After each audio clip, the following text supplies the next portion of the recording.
Unajua, saa ingine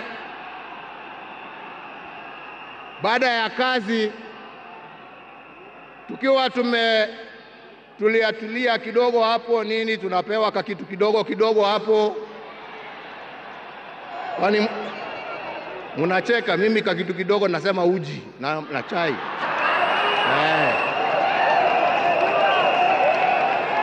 Lakini wakati tulikuwa tunapiga gumzo, saa ingine tulikuwa tunajiuliza, unajua jamani, wale wazee ambao wameenda, wakina Jaramogi, wakina Jomo, wakina Nkrumah, wakina Mwalimu Nyerere, jameni, unafikirianga wakiketi wanaongeanga mambo gani?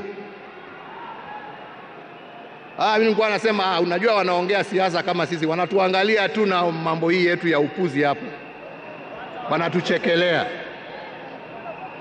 Anasema lakini unajua, I'm very keen kujua. Sasa ndugu yangu, umeenda mbele yangu, sasa tayari najua mnajiongeleshana huko, na sio ati niko na haraka ya kuja kuwafikia, lakini